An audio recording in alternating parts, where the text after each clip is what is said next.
everyone, and welcome back to the Rave Social Podcast.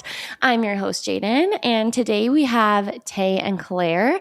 Tay and Claire are my personal breathwork mentors, and I can truly say that they are not like most somatic practitioners. They're not just another couple of stale therapists or spiritual fluffheads who went to a weekend training and now call themselves trauma-informed. They've been in the industry for nearly 10 years now and approach mentorship with a very unique take, supporting you to become your own healer so that you can bring your mission to life, become a secure and loving mother, and show your lineage what is possible. Since the fall of 2023, they've led 418 women through masterclasses, 51 women through the mothership, and 5 sold-out cohorts of the immersion, with spaces already filling for an entire year in advance. Tea. And now it's your turn to see what the hype is all about. So, welcome. So happy to be here. Thank you, Jaiden. Yeah. I'm so excited to have you guys on. Every time you guys are on the podcast, the girlies love it. So we're just excited to have you back. And today we're going to be talking about how our relationships shape and support our mission.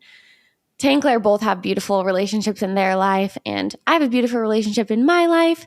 And we all agree that your relationships really can make the biggest difference, I'll say, like in your life. So we're going to dive into that. And my first question for you guys is, how would each of you describe your relationships? First of all, unhinged. My relationship with Jack is the sweetest, safest, most unhinged, and expansive relationship that I've ever known. It's truly the full spectrum. And Claire and I talk a lot about polarity, and Jack and I feel like really get in there with the full range. I love that. I can attest to that for you guys. Okay. My relationship with Sam is my partner. I would describe it as the perfect balance of earth and fire. And I'll never forget the thing that really set me apart, or really set Sam apart to me when we first started hanging out and like feeling the vibes, was his level of presence. Like, that man could just stare into my soul for eternity.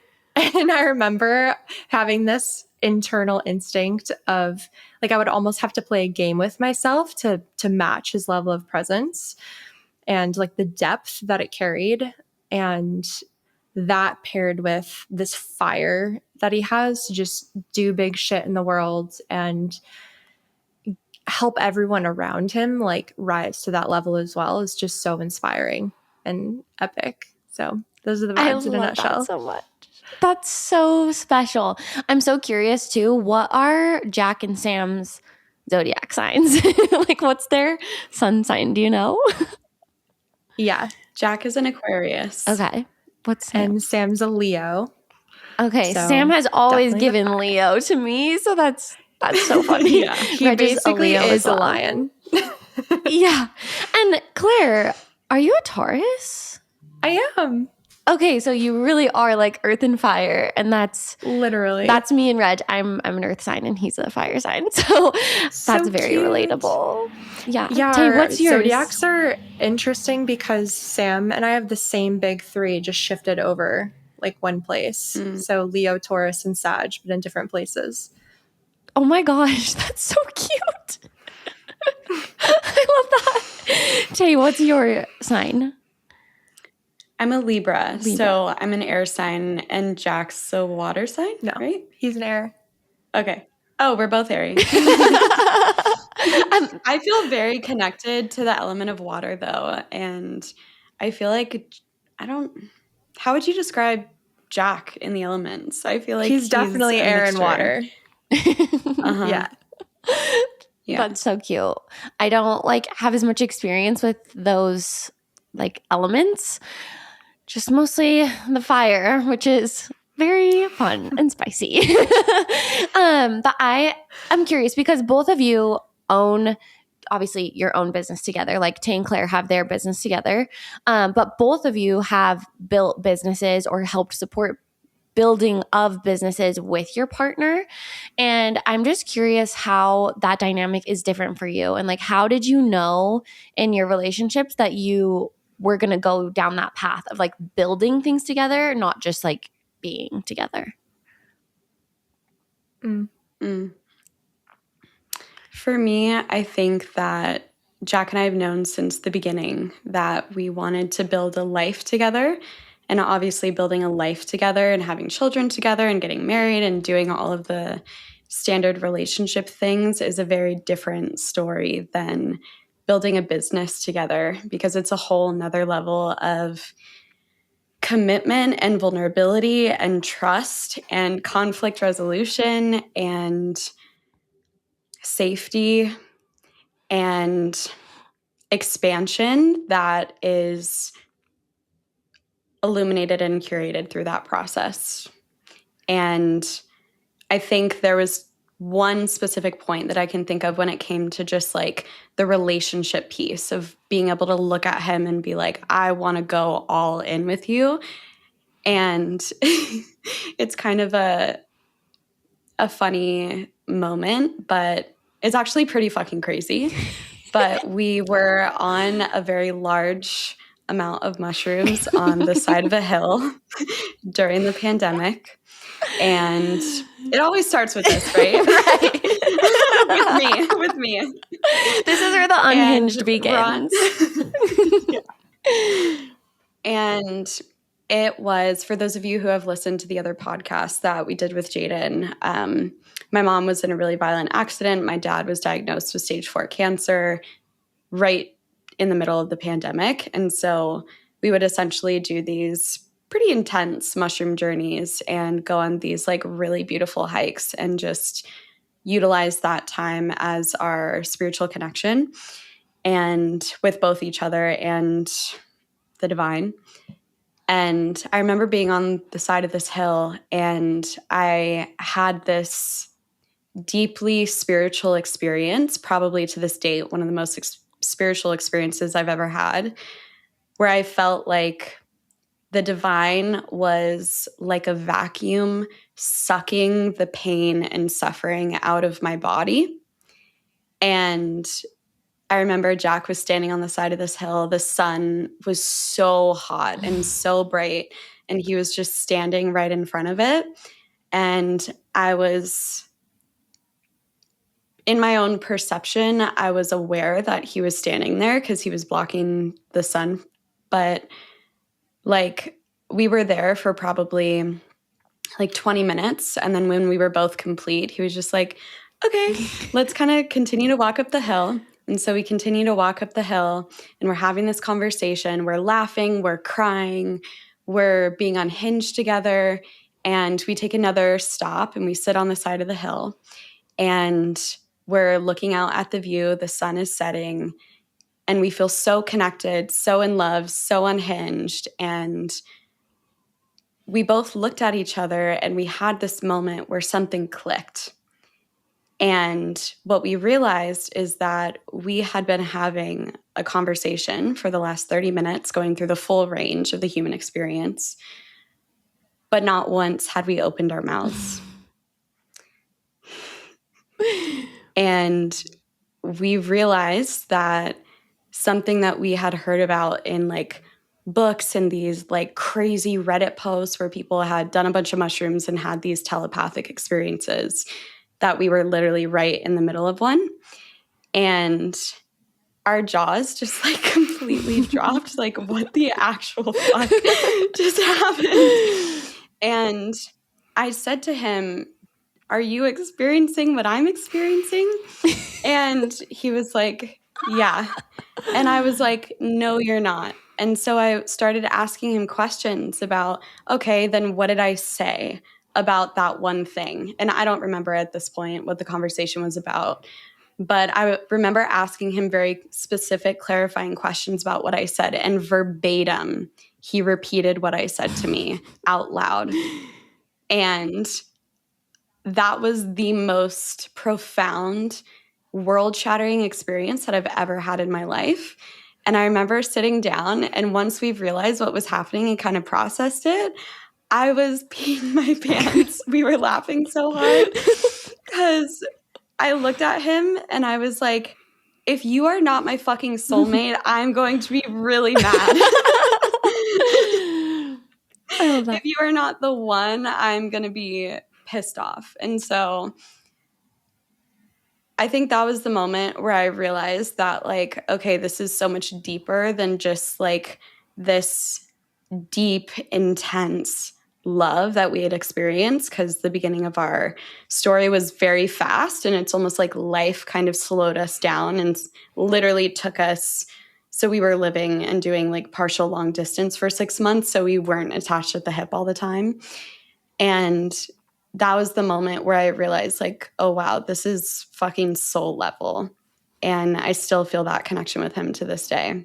So I think that was the moment in our relationship, and that became a very foundational, like, core understanding that, like, the connection that we have is so much deeper than our human and our survival patterns and our trauma that we carry or the burdens that we carry. And so it became this thread throughout everything that we've experienced in our relationship, whether it's building a business together or going through really challenging things together or having the most ecstatic, beautiful experiences together.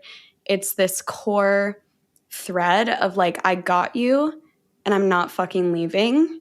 And we're just committed through every single experience that we've had to, in building a life together and a business together, that like we got each other.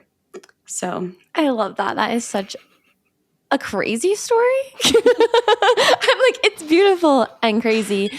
So maybe that's where like really the unhinged began.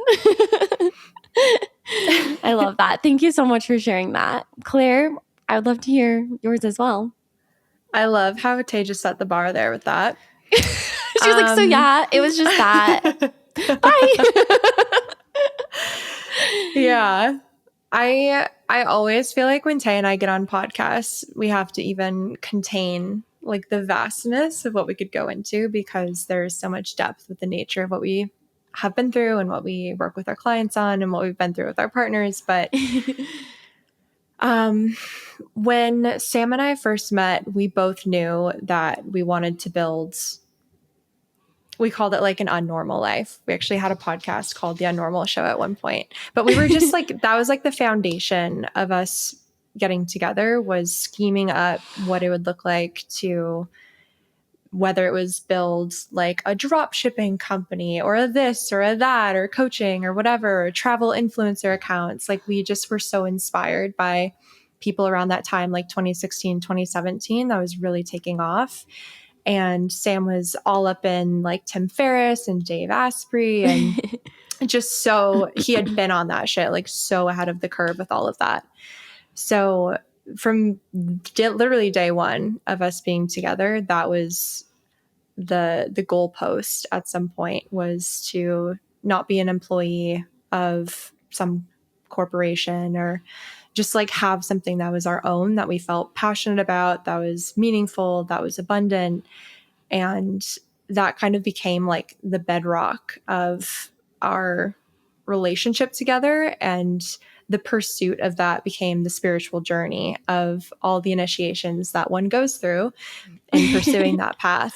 So yeah, there was literally never a question in my mind of, is this somebody I'm going to build with? It was like, okay, we're building something and let's do it together because that sounds fun. I love that you went into your relationship like knowing that about each other. And I think that's really special, because I think a lot of people end up in business together or in something together without it being like really an intentional part of the relationship, which is also fine. But I just find it really interesting that you had that going into it, and then like look at all the things that you guys have built together and separately. It's amazing. And my question for you guys is, have you ever, for both of you, like Tay, I know you and Jack with Ascend, and Claire, I know you helped Sam build his business a little bit early on. did you ever have points in your relationship where everything was too business oriented and you felt like you were becoming disconnected from the relationship side of things? And like, how did you get through that? Lol, just laughing because yes. Yeah, I can share first on this one. I actually just made a post on this the other day. So for context, for anybody listening, obviously Tay and I have a breathwork brand together, and my partner Sam has a fitness and nutrition coaching company and is also getting into the peptide space as well. And there was a point around early 2024 where he needed support with lead generation and backend operations and systems. And I was like, I can help with that. Like, the things that you're needing help with sound easy. I'll just jump in. And literally within a week or two, things just took the absolute fuck off. And it was actually like really insane and unsettling for the nervous system because of one, in the 3D world, how much of my time and energy actually shifted to reallocate to that, and how little sleep I was getting. So I was working 3 different jobs now at that time.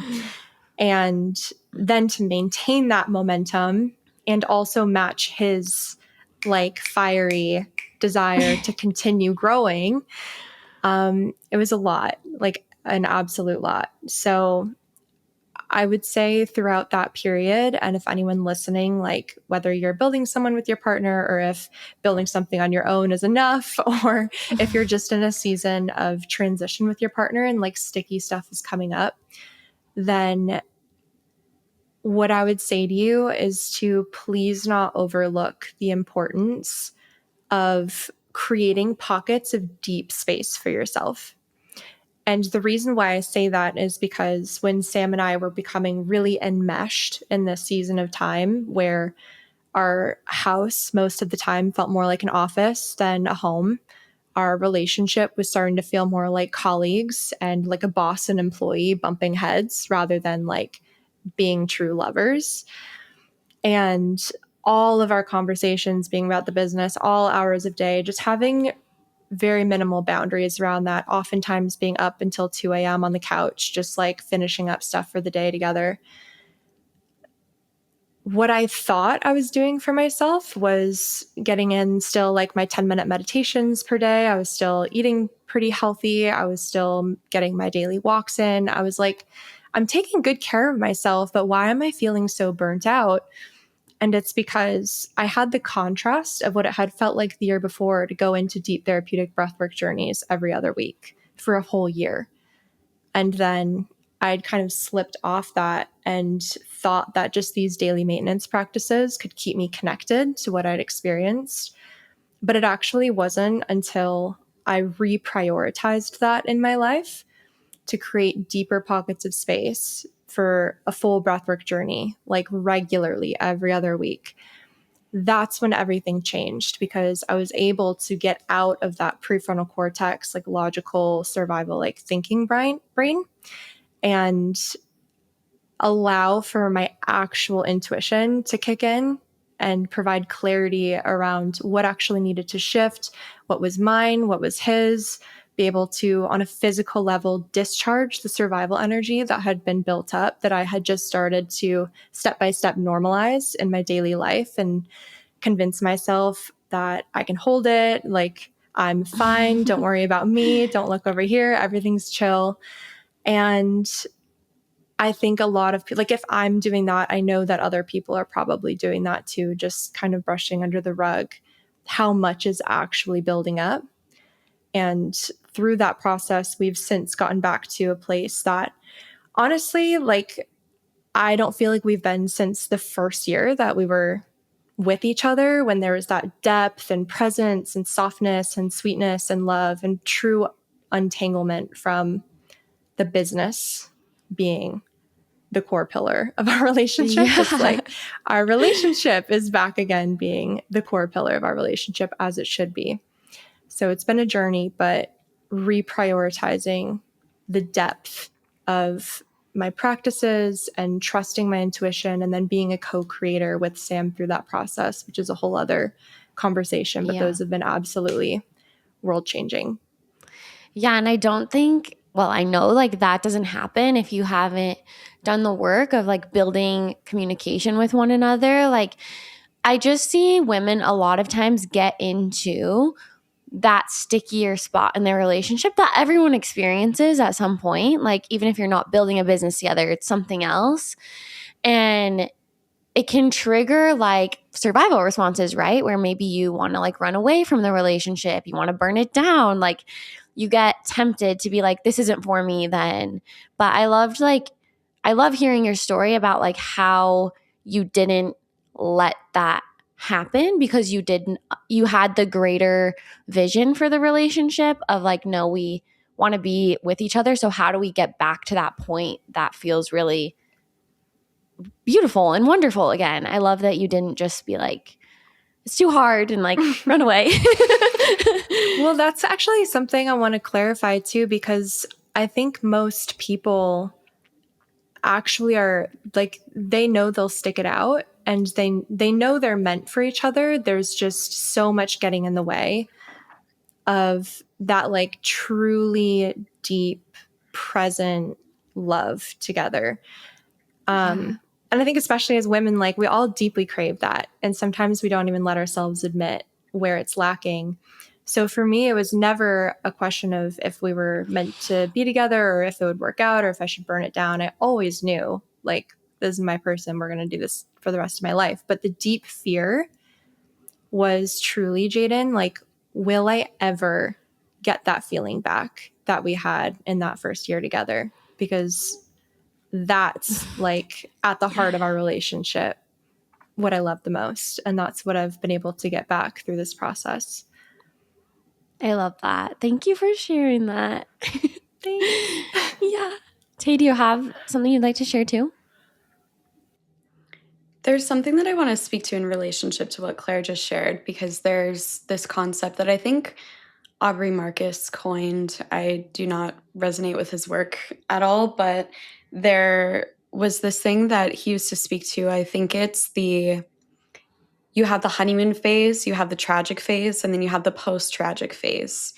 And that is something that I've always resonated with in relationship to my journey with Jack. And I truly think that on some level, every conscious relationship goes through some version of that. And there's that beginning phase where it's like, I know you're my person. And it's this deep level of presence and connection and intimacy and vibrancy. And for Jack and I, that it was catalyzed, the tragic phase, by familial health issues, by just external circumstances that were so beyond our control. And for some couples, that actually gets catalyzed by internal triggers rather than external circumstances. And it's really cool because with both Claire and Sam's journey and Jack and I's journey, both Claire and I feel like we are in the post-tragic phase when it comes to our relationships, and how I actually wouldn't want the honeymoon phase back, because the level of depth that is curated in the tragic phase, if you have the tools and the capacity to be able to move through that phase with a deep sense of connection to your soul and your values and the collective vision that you want to move forward into the world with, then the post-tragic phase is actually so much better than the honeymoon phase, because it has a depth that the honeymoon phase couldn't have. And to me, that's the joy of conscious relationships, even though it's really fucking hard. And I think it's really important just to dissolve the misconception that a conscious, safe, and loving relationship is easy to any capacity. Even if you're not starting a business together, it's one of the hardest things I've ever had to fucking do. But it's the most rewarding and expansive thing that I've ever done, to build a life with someone and to stay connected to my heart. Talk about skill. That takes fucking mastery to be able to do that. And it's like a constant evolution that's never done. And most people are actually not ready for the parts of them that will come up in relationship to the tragic phase, because it's like I had the same fear that Claire was speaking to while I was in the tragic phase. I can imagine if I had children, it would kind of be along the similar thought process of maybe having a child who's going through a behavioral thing, or they're going through something that's really challenging internally, and they're asking themselves, like, is this just a phase? Are they going to move through this, or is this going to stick and become a part of who they are as a human being and their personality? I think it's so natural to have that same fear come up in relationships, and especially in the tragic phase. And I think it's really important too to have examples of couples who have made it, I guess, to the post-tragic phase, because not everyone does, in a loving, in a way that's where they're both connected to their heart.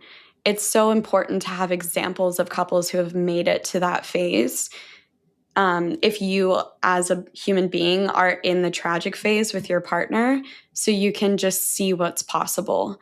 Because when you're in it, man, it's like, will I ever fucking get out of this? Yeah. But I just wanted to speak to that. And I think too, like, knowing that there's probably going to be multiple times in your relationship where it feels like maybe you've entered the tragic phase or whatever, like, it's actually interesting because Reg and I's relationship actually kind of started more so in, I would say, a tragic phase, because we both had just come out of relationships. Like, I was on my own journey of like having the worst anxiety a girl could have, and it really started that way. And then we were able to, by the grace of God, I don't know how, because at that point in time, like, I didn't have an access to any of the tools that I have now. So I don't know how we got through that, but we did. And then it's interesting because now we're kind of entering like a new phase in our relationship where we're looking at like, okay, well, there's probably going to be, like, we're actually kind of on the anticipatory side of it, where it's like, we know that there's probably going to be challenges that come along in the next bit for us that we're going to have to be conscious of. Like, we're going to have to be aware of how we're each feeling and dealing with the new changes. And it's just interesting because we went through the phase and then we're like, married, everything's awesome. And then you kind of look out like, okay, well, like, this could happen again. But like, at least now, I think each time it happens in your relationship, you have more tools if you're doing the work to have them. And that should help make it more easy, I will say, even though like there's still the challenge there. Yeah. What I can think about in my own experience with Jack recently is that we have, I think it becomes easier to spot the yellow flags versus going into the red flag territory where everything's falling apart. And because I'm not going to lie, I have questioned Jack and I's relationship, but it was on a mental level. It wasn't on a soul level. And it has only been times where I have been disconnected from my soul, where I haven't been doing the deep work, where I haven't been connected to my intuition. But it's the moment that I tap in with that part of me that it's just so obvious. But Jack and I went through kind of a recent iteration of going through some challenge. And what we were able to do is we were so on it with catching the yellow flags of armor building up within our systems, because we know and have experienced what it feels like to go through hardship or to go through challenging experiences with our heart open.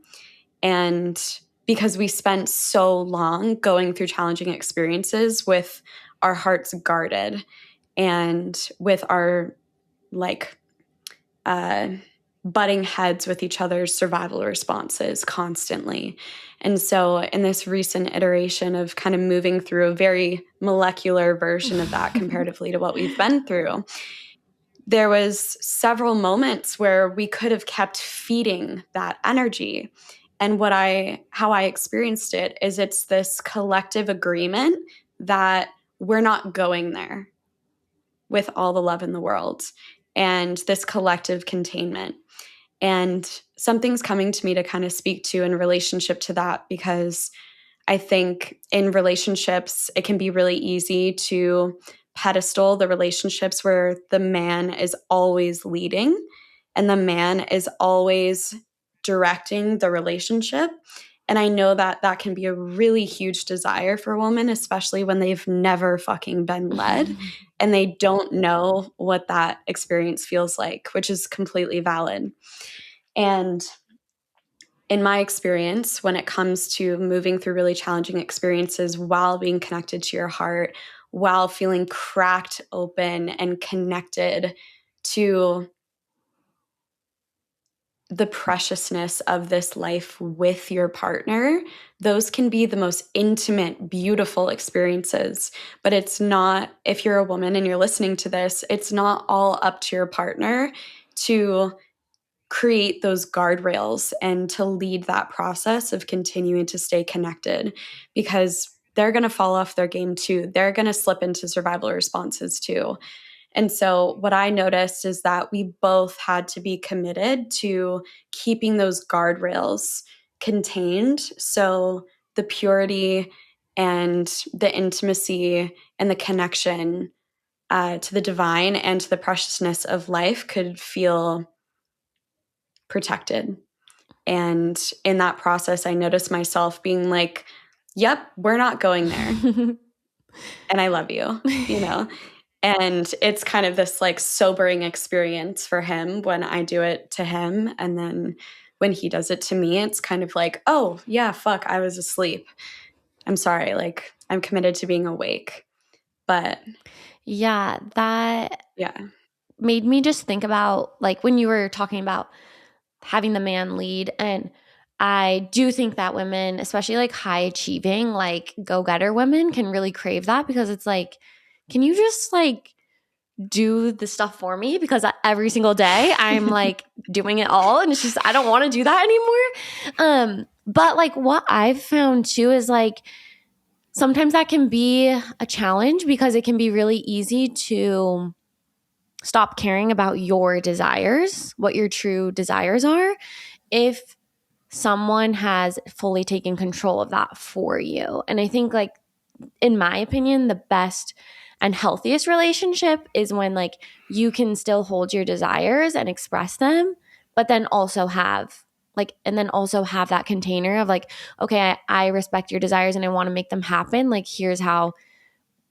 we can do that. But then just making sure that you don't lose your sense of like what it is that you want just because someone else is kind of like leading you there, if that makes sense. Yeah, and I want to chime in on this because there's this trend going around right now that the hook is like things my husband does that would send a low effort man into a coma. And women will just like brag on their husbands. And that's beautiful, right? It's beautiful that people have these relationships and want to like hype up their husbands who are holding that pillar.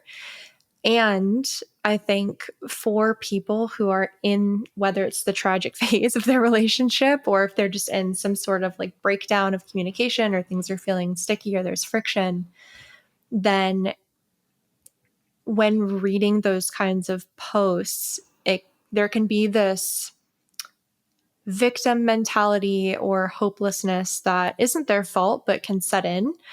And my reminder to anyone who may have, even if unconsciously, been picking up on that, like, you do get to be a co-creator in that process. And there's so much narrative, especially with masculine and feminine coaches online saying, just, you have to stop mothering him and stop nagging him and then he'll just naturally lead. That isn't always necessarily the case. Like, it's not that simple. And there truly is this requirement for you to have a more holistic approach, one of what's going on in you that is acting as the filter through which all your communication is going. So you could say the same exact thing 100 different ways, depending on if you're in a stress response or, how much survival have you been in? What grudges are you holding on to? How many times have you had a conversation that now you're feeling frustrated about having again? And the practice there is truly refining how you weave in more of the emotional and energetic side of things with that, where you actually can be that like feminine co-creator with your partner to create that vision together of, okay, like how do we truly want this to look? But it will require usually that step back rather than just, right? Like, just let him lead, quote unquote, or just stop nagging him, quote unquote. It's just not helpful advice. Yeah, I agree with that so much. I agree with that so much. And I think that taking that advice can be so harmful to a relationship where, like, maybe your partner actually is trying and you're kind of like, because your communication with each other is kind of like wadded up, like you're ending up in a bad situation when you actually could have ended up like in a much better place. And like, I know like this used to happen early on in Reg and I's relationship because like I came from a relationship where I did not know how to communicate and because I never really felt like I had a voice in the relationship. So then when Reg and I got together, like I would go back into that and I would kind of just like expect him to like know what I wanted or whatever. And like when he didn't, I was like, I don't know if this is right because like you should just know. And like luckily Reg is so much better at communicating than me that he would be like, no, I want to make you happy. I just don't know what you want.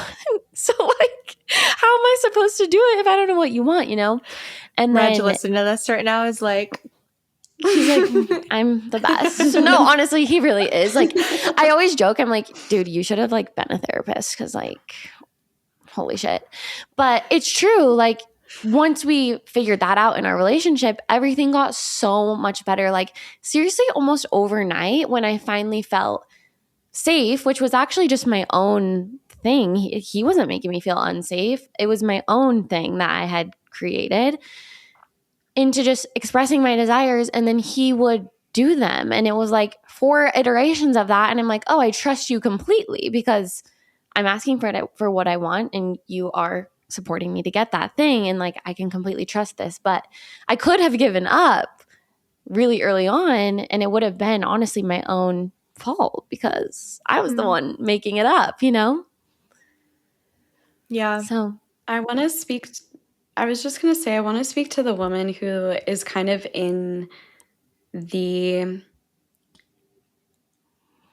soup is what Claire and I like to say. Like when you're in the sauce, when you're in the soup and you don't know your ass from your elbow and you don't know up from down and you're like, should I stay in this relationship? Should I not?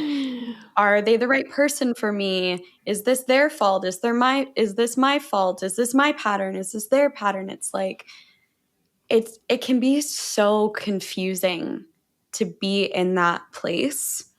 And there's so much nuance here because there's the archetype of the kind of woman who takes too much responsibility and it's all on her and everything's her fault. And because she's so self-aware, she should have known not to step into that pattern. She should have known not to engage with that thing that he said or whatever's coming up.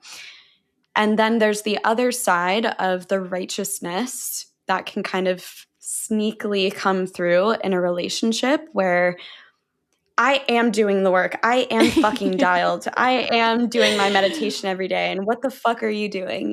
There can be that energy that can come through. And so there's like both sides of the spectrum. And I think so much in the relationship space, it's either like you take full responsibility or it's like you ask for what you want. And I think it actually needs to be both. Oh, yeah. And it's underrated to, like what you were speaking to, Jaiden, where how you could have ruined your and Reg's relationship if you, and I say that with quotes, if you didn't realize that that part of you was coming from like an old, probably like hurt little Jaiden that just wanted to be seen or just wanted to be held or just wanted to be nurtured in a certain way. And she didn't know how to ask for what she needed. And sometimes, like, people don't always come into relationships fully fucking healed. And I think that's such a misconception in this space, is that I have to be fully healed before I step into a partnership.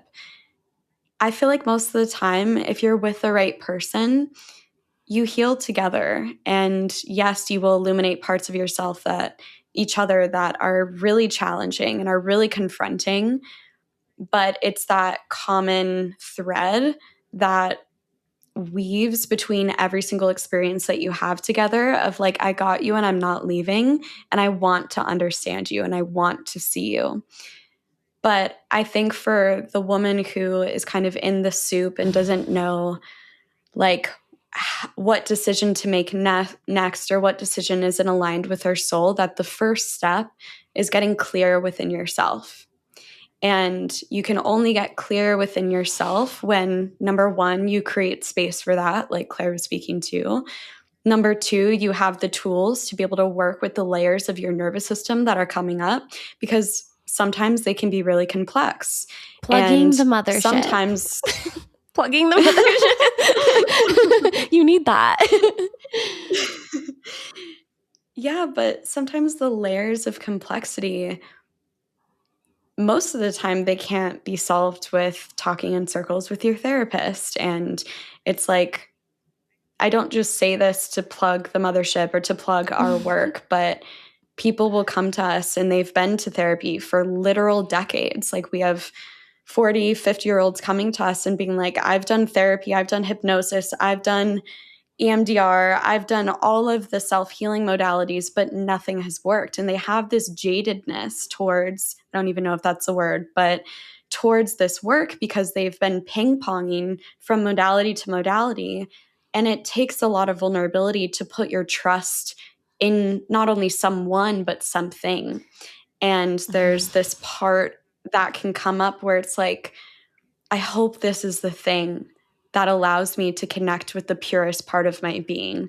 I hope this is the thing that allows me to have deeper levels of intimacy with my partner. I hope this is the thing that allows me to finally break through the chains of my lineage, of my conditioning, of the ways that I limit myself, so I can feel free, so I can feel fulfilled, so I can feel at peace. Because want to know what the sexiest thing is to your partner is you being self-sourced, you being clear, you being in your joy, you being connected, you being open. And there's no proving there's no proving that you're going to need to do, or there will be no questioning when you're genuinely in that place of clarity and liberation within your own being. There will be no question whether this is the right relationship for you or not. Yeah. Because your worthiness will be intact and your harmony will be intact and your safety within yourself will be intact. And from that place, you can make the right decision. And the last thing I'll say is I think that's come up a lot in our containers. In the last several years that we've been doing this, we've supported a lot of women go through breakups with their partner and divorces. And the pattern that we've both noticed is that the way to know how to make an aligned decision is to come back to yourself first. And we've had clients who have stayed in a relationship where they've known, like their soul has known this is not the right relationship, but their human has questioned it. And they've stayed in that relationship for upwards of a year until they can get clear within themselves and do the deep work and be in a community of women where different standards are held. And then they finally, in quotes, get to a point because for them it feels like such a long time to like, oh, it takes a year to just come to that conclusion, to get clear within myself. Holy fuck, that's a long time. Yeah, it's a long time. But like, would you rather make that decision from a place of reaction or survival response, or from feeling tapped in your power, clear, and connected to the most loving decision that you can possibly make? Yeah, I love that. And I mean, I am plugging the mothership, but like I did it, so you can listen to me. But I think for me, like I did talk therapy and I did all sorts of different things, but I think sometimes women mistake self-awareness for self-trust. And like they're really not even close to the same thing, you know? And it's like just because you're aware of things doesn't really mean much, honestly. And like for me, going through the breathwork journeys, and it was just me versus me, like, you know, it was just me. Like I could fully trust anything that was coming through because I was like, this is just for me. It's not like a therapist with their own. And here's the thing, you could have the best therapist ever, but like at the end of the day, they're still human and they still have their own full set of things, you know? And like it's really hard for them to not give you advice based on their own personal experiences, no matter how good of a therapist they are. So like you're still kind of like externally sourcing information and decisions to someone else. And when you really are like in a breathwork journey, it's just you. And like that's where the self-trust is really exercised, is like that, but that's just, this is me. It's not coming from anyone else. It's not coming from any conditioning or this or that. Like it's literally just me, which I think is so valuable for women because like you probably are self-aware. Like I just don't think that's the problem most people have. You just probably don't trust yourself enough to like make the choice that you know you want to make deep in your soul. That's such a good point, Jaiden. A lot of women who come to us, the quote that we get is, I'm so self-aware that it hurts. And you mentioned being self-aware is not the same thing as self-trust. And I want to add to that being self-aware is also not the same thing as self-sourcing. Because especially if fawn response and people pleasing or freeze response or shutdown, if those are really prevalent for you, then what can happen is that the self-awareness of, oh, I know that I'm holding on to this and I know there's tension, that can be mistaken for like processing time, when what you actually need is to turn all other tabs off in your brain and sit yourself the fuck down and actually give your body the time to do real processing that is not ping-ponging thoughts around in your mind. Because what happens, or what's like actually happening, everybody's had that experience of the ping-ponging thoughts, like, oh, it could be this or it could be that, and trying to analyze all the different angles of a situation and the potential outcomes if you make certain decisions. What's actually happening there is the survival energy in your body is having a physiological effect on your rational thinking brain and is clouding your subtle sense of being able to receive subtle information or intuitive information that deep down you know.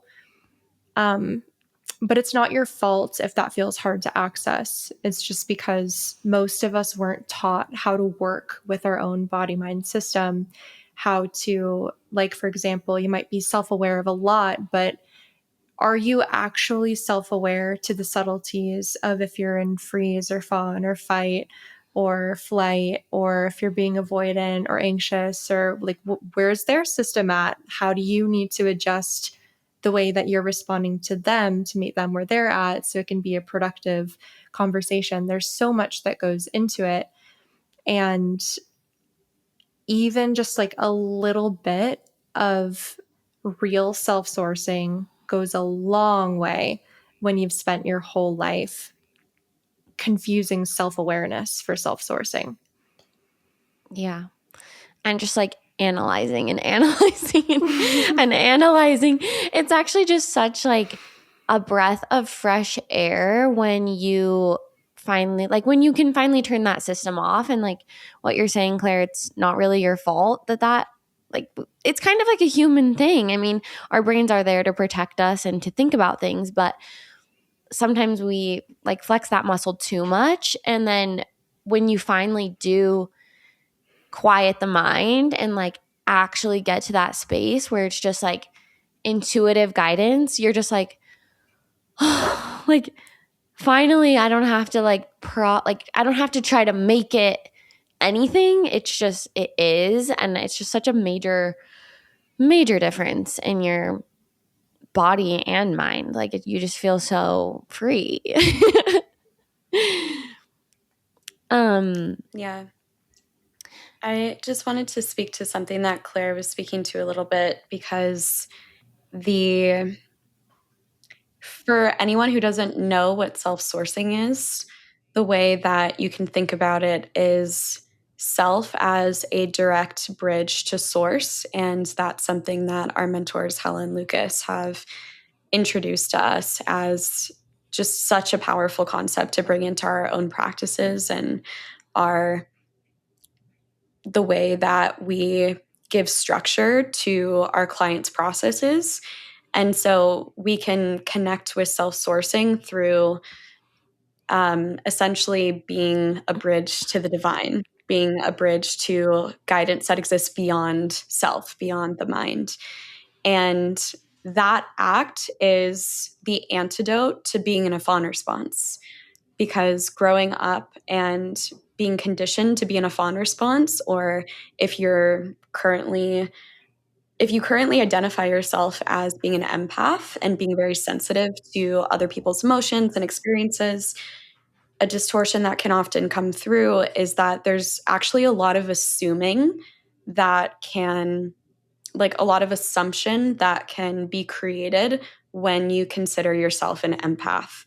This is something that I've really, really had to work on with the nuances of what that actually means within like my own process in a really big way. Because when we grow up and we are being trained to attune to someone else's nervous system first before our own nervous system, we sometimes that attunement is not coming from a clear place. Sometimes that, in quotes, attunement is coming from an assumption of what someone else feels, what someone else needs, what someone else wants. And that is the opposite of self-sourcing. And that can come up so hard in relationships where I'm assuming that someone else needs something that they actually don't need. And it's coming from a really pure place, like the purest place in the world, because you want to serve them, you want to support them. And like they might actually not need that thing, right? And when we come back to self-sourcing, what becomes available is a sense of clarity, not only within our own connection with our intuition, but a sense of like containment within our own energy and another person's energy. So if the other person is in a survival response, we're not trying to give them anything that they don't actually need.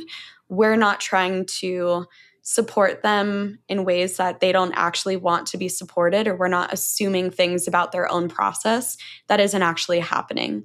And I think as sensitive women, that can be a huge distortion and piece that can come up.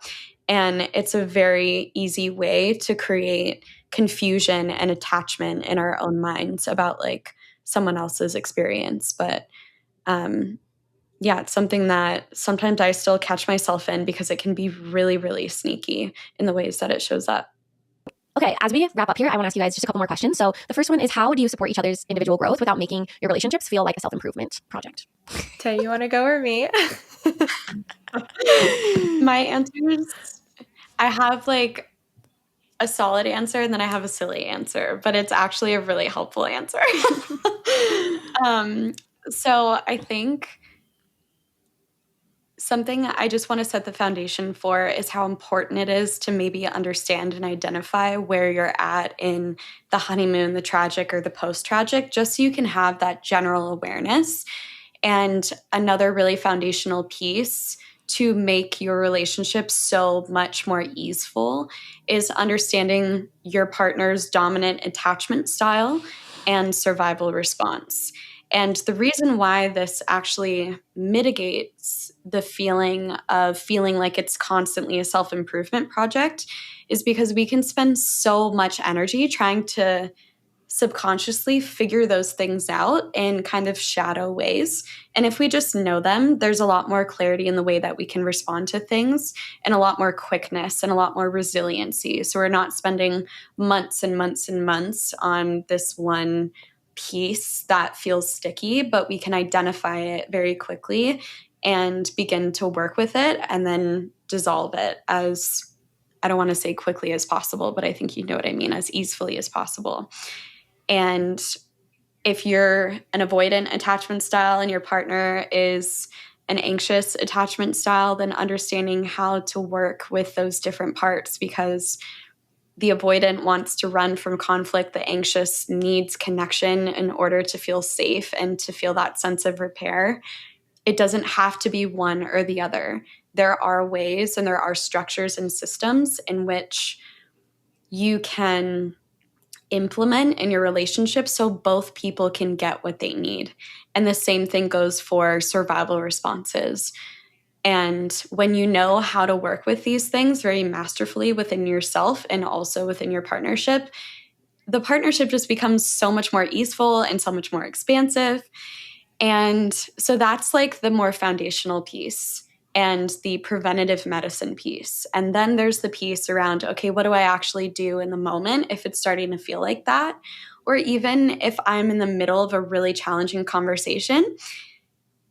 I don't know if, I mean, you both have probably had this experience when you can feel yourself so serious and like in your human.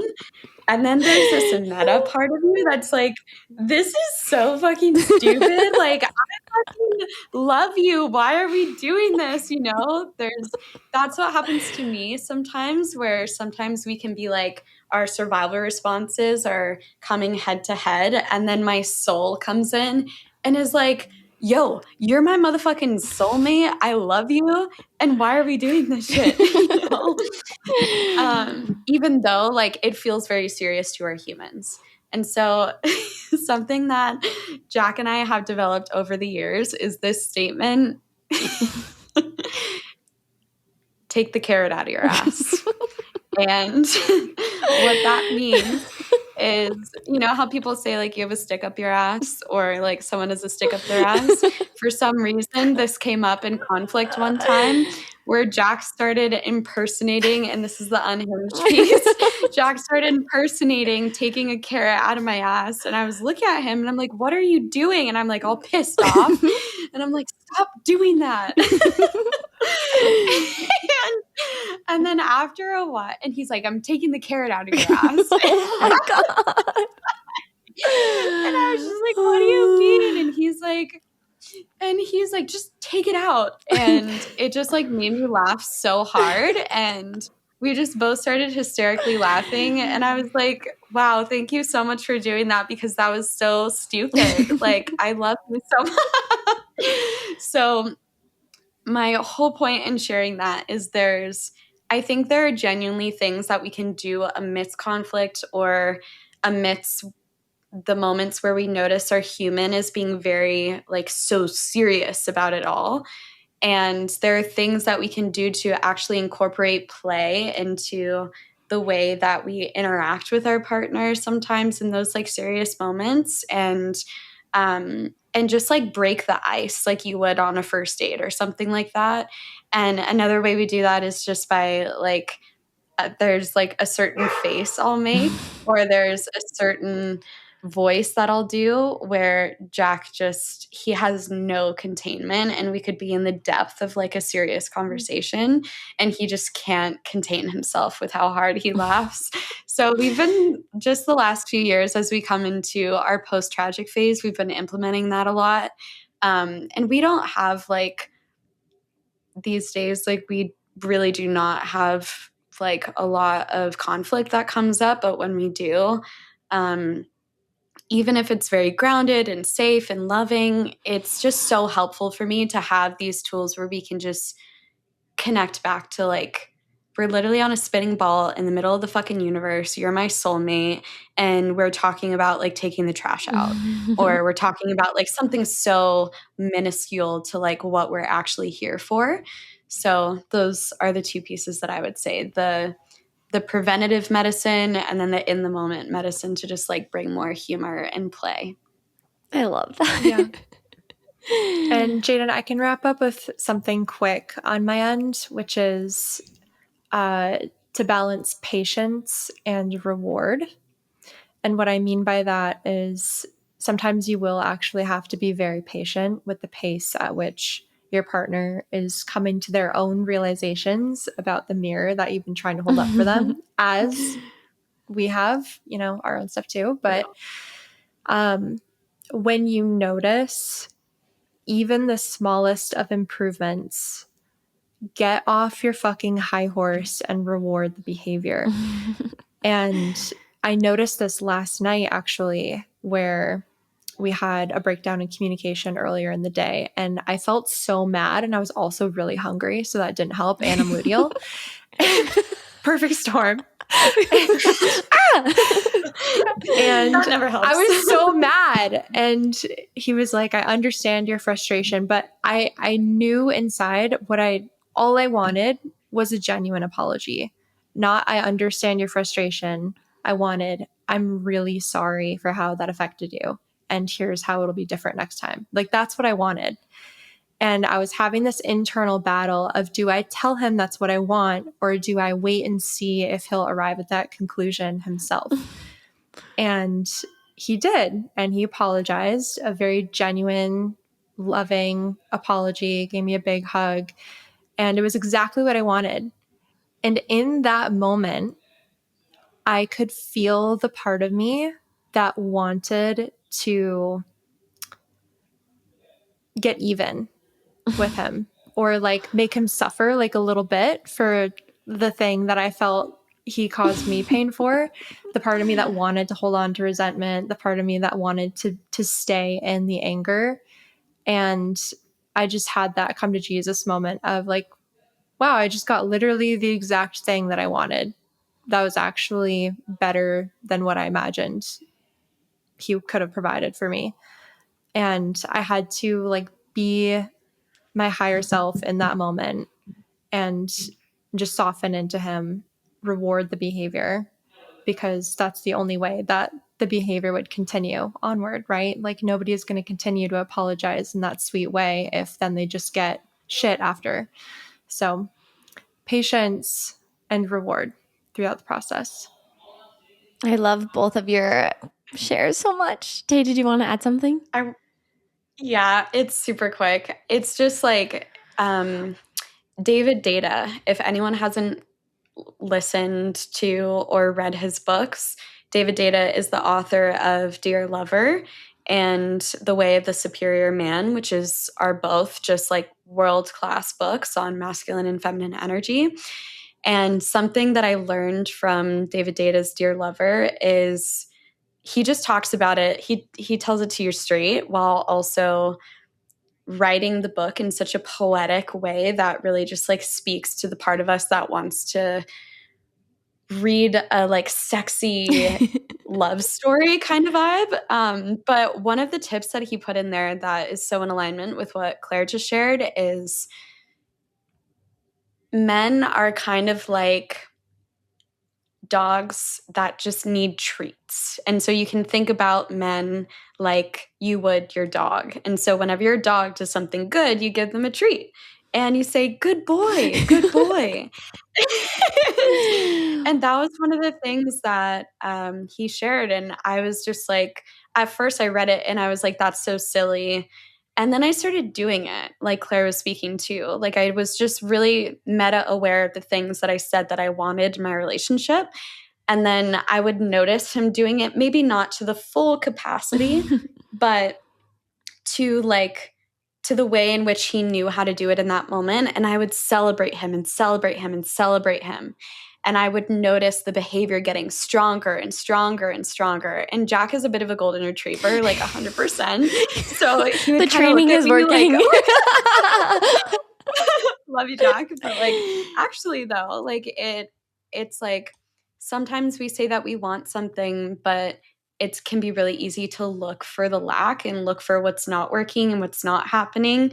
And it can actually be a real challenge to like celebrate the things that are working, even if they're smaller. Yeah. And just like really encourage every single woman who is listening to this to just like, it's so important to celebrate the men in your life and to be in reverence for everything that they hold, because they, just like us, they walk through the world with so many different burdens, and a huge burden that so many men walk through this world holding is just like the financial pressure of like being a man and wanting to have a purpose and wanting to provide for the family and wanting to be a leader. And obviously not every man wants this, but like there's so much tenderness underneath that I can hold it all, or I need to hold it all, or it's my responsibility to take care of everyone.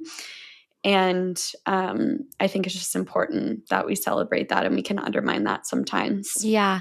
I mean, it just is like, it's actually so simple, which like most things are, and we just like to overcomplicate them. But it's like, it's the same thing with kids. Like you don't want to, it's the same thing with really anything, but like especially kids, where like you don't want to be always coming from those like negative, those more like low vibrational feelings of like punishment, shame, guilt. Like you don't want to, when they do something bad, you don't want to make them feel shame about it, because that actually doesn't solve anything. And like rather than focusing on what's not going right, what they're not doing right, it's like focusing on what is going right, what are they doing correctly, and rewarding that to make that the behavior that like you always want to see from them. And then it's the same thing from kids to teenagers to your partner. Like when we focus on the negative or like more low vibrational feelings, that doesn't help anyone. Like it really just keeps you stuck, instead of focusing on like what is going right and what's going in a positive direction. So I really love both of those shares. Thank you. And before we wrap up, I just want you guys to tell everyone a little bit about the mothership, because I know last time you were on, it was called OV. Now it's the mothership. Tell us about it.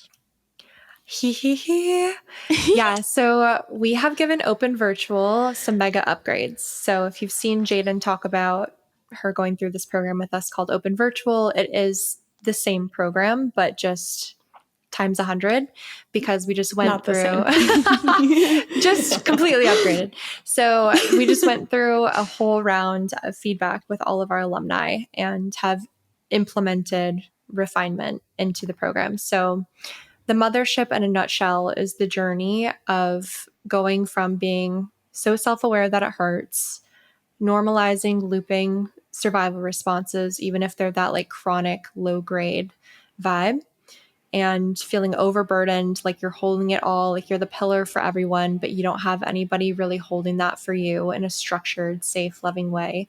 Going from that being the baseline to being in a healthy, empowered state as a creator in your life, feeling like you have freely flowing energy, you've got the capacity for what you're creating, for this beautiful vision, and you have the precision to be able to work with your body, mind, system in that really holistic, beautiful way, so that you can bring all of that to fruition.